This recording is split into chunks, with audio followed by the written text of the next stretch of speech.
So on the augmented matrix A below, perform all three row operations in the given order and then write the resulting matrix.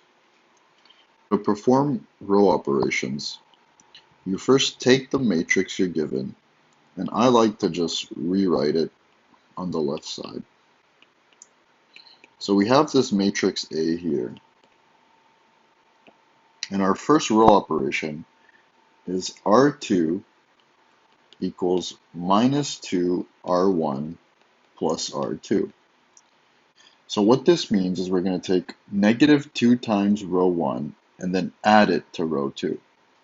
So when we rewrite our next matrix, we can keep row 1 and row 3 as they are.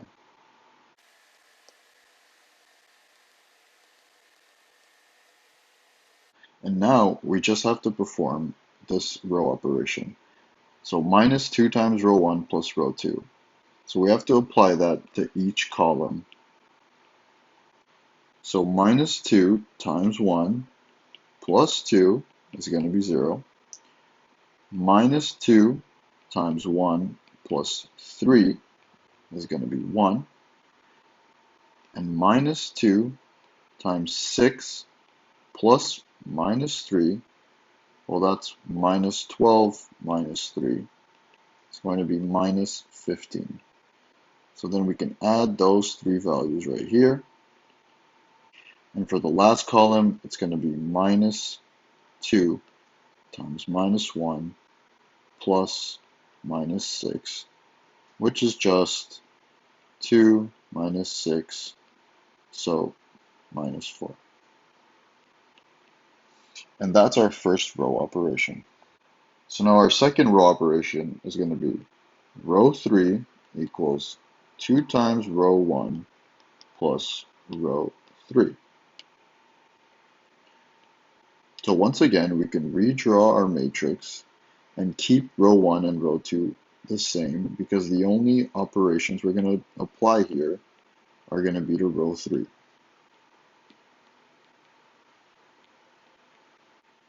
So once again, 2 times 1 plus minus 2 from our previous row 3 is going to be 0. And then 2 times 1 plus minus 5 is going to be minus 3.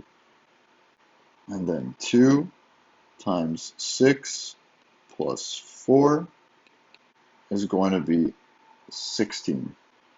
And then for our last column, it's going to be 2 times minus 1 plus 1 minus 2 plus 1 is minus 1.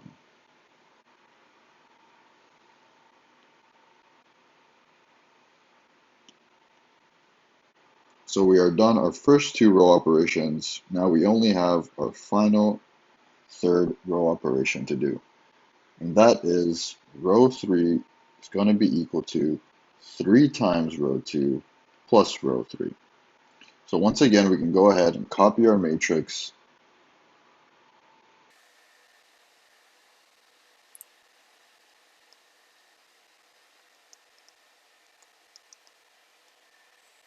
So we've copied our first two rows because our third row is the one we want to apply changes to. So now we can go ahead and apply them. So for the first column, it's going to be 3 times 0 plus 0. Once again, when we're referring to our row 3 here, we're referring to our previous row 3. So 3 times 0 plus 0 is 0. And 3 times 1 plus minus 3 is also 0. And then 3 times negative 15 plus 16 is negative 29. And finally, our last and fourth column, 3 times minus 4 plus negative 1 is negative 13. So now we can go ahead and add our answers. And this is our final matrix after performing all three row operations.